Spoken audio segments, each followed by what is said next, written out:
আমি তারাবাজি ফাটাতে ভয় পাই বলে আমি যাত্রার সাথে বাজি খেলে বেড়াই। আমি বুড়িমার চকলেট বোমটা পেয়েছি। না, আমি বিশ্বাস করি না, ও এত বড় চকলেট বোম ফাটাতে পারে না।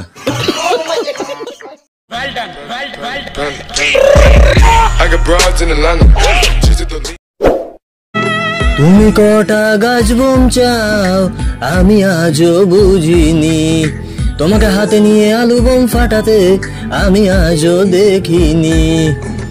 তুবড়ি তারাবাজি কত রকমের বাজি, ঘরে এনে বুঝলাম সব ড্যাম পরা বাজি, তাই বাজি ফাটেনি, কোনো বাজি ফাটেনি।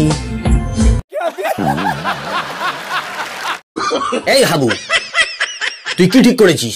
আমার মেয়েকে বাজিগুলো ফাটাতে দিবি না?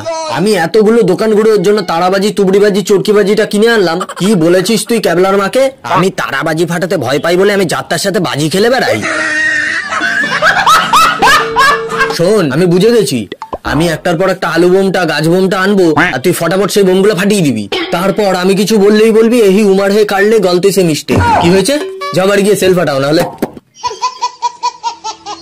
রাত্রেবেলা যে তোমার বোন ঘুম থেকে ওঠে বুড়িমার চকলেট বোম ফাটায়, সে কথা তো তুমি আগে বলনি।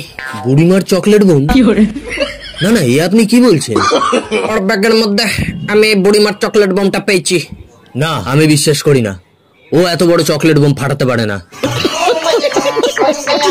তোমার বোনকে যদি কেউ রাত দুপুরে বোম ফাটাতে বারণ করে তাহলে তোমার বোন তার গায়ে বোম ছুড়ে মেরে বলে হ্যাপি দিওয়ালি। কিরে, ওরা যে সেল ফাটাচ্ছে তা সত্যি? ওর ব্যাগের ভেতর বুড়িমার চকলেট বোম পাওয়া গেছে, তারপরেও তুমি জিজ্ঞেস করছো রাত দুপুরে উঠে বোম ফাটাই কিনা? সবাইকে শুভ দীপাবলি বারবার বলি, তাই আমি আমার ব্যাগে করে এনেছি 14 শাক, সবাই মিলে একসাথে খাবো বলে। এবার কি বলে? তা আমি যে এখন ব্যাগে করে 14 শাক এনেছি, তার মানে কি আমি 14 শাক দিয়ে 15টা মাছ ঢাকবো? 14 শাক দিয়ে 15টা মাছ ঢাকা গেলে 14 শাক দিয়ে বুড়িমার কটা চকলেট বোম ঢাকা যাবে আপনি বলুন তো দেখি? সে তোমার 14 শাক দিয়ে তুমি মাছ ঢাকবা না ডিম ঢাকবা, তোমার এই চকলেট বোম তুমি কোন হাবার গায়ে ফাটাবা সেটা তোমার ব্যাপার, কিন্তু আমার সাথে তুমি বুড়িমার বিয়ে দিয়ে দিও না, নাহলে আমি কেমদে মরে যাবো।